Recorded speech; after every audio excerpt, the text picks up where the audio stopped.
growing up in a little town in rural Australia.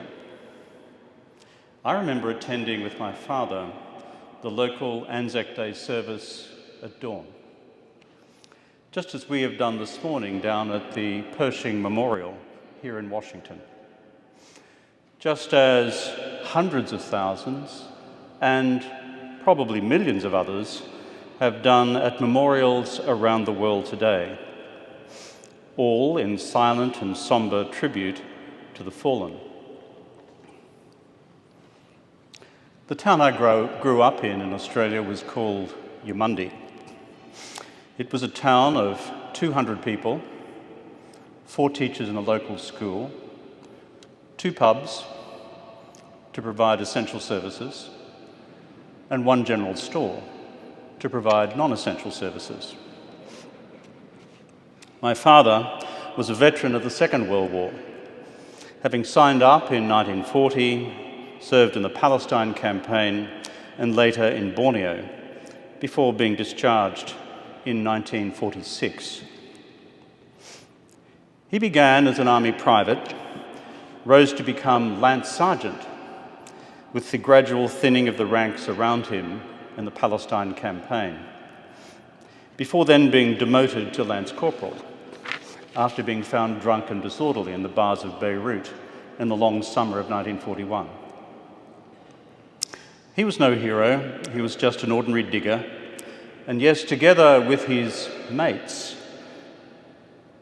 these were ordinary diggers doing extraordinary things.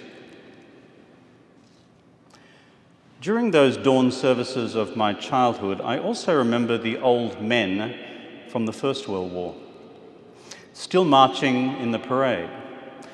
Many by then unsteady on their feet, my father quietly pointing out one of their number, who he said was still suffering from shell shock from the trenches some 50 years before. These memories leave deep impressions on the mind of a child, not least because in our tiny town, where literally everybody knew everybody, 20 local boys never came home from that war to end all wars. Thank you, Canon, for having the Australians and the New Zealanders back in this great national cathedral for this year's Anzac Day service. And thanks to Dean Randy and to Bishop Buddy, and for her leadership of this diocese. Thank you to the veterans who have joined us this morning. Thank you for your sacrifice, for your collective determination to bring back this annual service to the cathedral, as in fact we had done for decades until the pandemic disrupted the normal rhythms of our commemorative life here in the nation's capital. Thank you too to all who wear proudly the military uniforms of your countries this morning. Because for those of us who do not wear the uniform, we depend on you for our collective security. I spoke before of the Pershing Memorial, of course named after General of the Armies, General John Blackjack Pershing, commander of the American Expeditionary Force in the First World War. As the Dean of this cathedral has reminded me during one of our earlier meetings about this service, Blackjack, that is, General Pershing, in a slight change of pace in his post-war vocation, became chair of this National Cathedral Association during the 1920s and 30s, where he worked to raise funds for the completion of this great building. And while it may appear to be sacrilege, I see Pershing as an honorary Australian, not least because, like the Supreme Commander of the Australian Army Corps, General Sir John Monash, Pershing insisted that the Americans fight under their own command rather than under the integrated command of the British during that war. And as the Australians gathered here today will recall, Pershing finally relented to allow 10 companies of his American doughboys into the field with 5 brigades of Australian infantry under Monash in the Battle of Hamel on the 4th of July, 1918, when together they broke the German line. Both Pershing and Monash had great personal and professional respect for each other, particularly in their opposition to the industrial-scale slaughter that was trench warfare, which, until then, was the accepted mode of Allied military operations. General Pershing would go on to become mentor for the next generation of US military commanders who served on his staff, including Dwight Eisenhower, Omar Bradley, and the legendary George Patton, whose Washington home, in another Australian connection, is now the Australian Ambassador's residence. Pershing would remain a commanding figure in American public life in the lead-up to the Second World War. In fact, he didn't pass away until 1948. Pershing was a lifelong Republican who nonetheless served his Commander-in-Chief, a Democrat President, Woodrow Wilson, with absolute loyalty. A committed Christian who believed that the completion of this cathedral was an essential part of this country's national mission. And as war erupted once again in the European continent in 1939, Pershing was a fierce opponent of American isolationism. In a famous address well before the attack on Pearl Harbor catapulted America into that war, Pershing described the Allies in Europe as holding America's front line in a war in which the future of civilization itself was at stake, in his general appeal for American arms to be sent to the European cause. These are indeed sobering reflections from Pershing as they relate to our own time. Pershing and those who have followed him have caused us to recall the words of the Dean of another great cathedral, John Donne, and his timeless reflection: "No man is an island, entire of itself. Every man is a piece of the continent, a part of the main. If a clod be washed away by the sea, Europe is the less, as if it were a promontory. Any man's death diminishes me, because I am involved in mankind." So said John Donne. The message of Anzac is simple. It is that freedom does not come for free.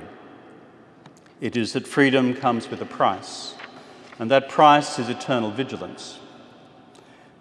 We no longer live in a postmodern age when freedoms can simply be assumed. They are not. Indeed, if we look through the lens of history, we see that each of the freedoms we enjoy today have been hard fought, and they can easily be taken away unless we remain vigilant. If there is a second message for us today, it is, as Donne reminded us some 400 years ago from the pulpit of Old St. Paul's in London, that freedom is indeed indivisible. And that means that as free peoples, we cannot, by conscience, be indifferent to the enslavement of others. These were hard messages 100 years ago, when the freedom of Belgium and France was at stake and when diggers and doughboys went to fight on the other side of the world to defend them, and at great cost. These are also hard messages today when we reflect on our brothers and sisters in Ukraine. For once freedom is yielded, dictators then press their advantage. Dictators throughout history have respected strength, just as they have been contemptuous of weakness. If there is a third message from Anzac, it is that defending freedom takes courage, human courage, physical courage, individual courage, the personal courage to go over the top at the Battle of Hamel as an 18-year-old, rather than simply prognosticating from the safety of an armchair on an abstract strategy for winning the war. Belief in freedom is one thing, having the courage to defend it is another. Courage is not a feeling lying somewhere in the pit of your stomach. It is a moral decision to act, potentially at great cost to yourself. That is why when we reflect for just a moment on the human courage of the hundreds of thousands indeed millions of young Ukrainians on the battlefront to defend their country in an existential struggle for national survival, we can only be humbled by it. That is why we salute each of you in uniform today, in this great gathering, because that is the solemn pledge you have made for the defence of us all. And that is why each and every one of us is called to reflect on whether we too have the courage to act in freedom's defence whenever it is threatened again. If there is one further message for us all this Anzac Day, it is, blessed are the peacemakers. Yes, courage, yes, vigilance, and yes to freedom's indivisibility. But unless we are also mindful of how to preserve the peace, or if peace has been lost, how to regain it, then our mission is incomplete.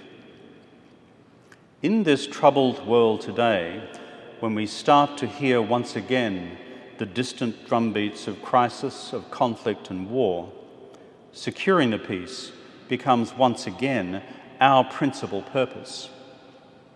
Because the cost of carnage on a grand scale is now too great for us all to bear. We must now strain every human sinew to prevent it from occurring. As I reflected earlier this morning, over the last 100 years, more than 100,000 Australians have died in battlefields across the world. You see each of their names carved tenderly in the walls of our National Memorial for the War in Canberra. They join some 30,000 New Zealanders who have done the same. And together, these 130,000 Anzacs have joined 625,000 Americans who have also made the ultimate sacrifice on foreign shores over the century. Together, these stand today as silent sentinels in freedom's defence around the world. And today, we honour each of them, for each of them is precious in the memory of their families. Each of them vigilant, each of them strong and of a good courage, each of them in defence of freedom far from our own shores. And blessed be the peacemakers, always, lest we forget.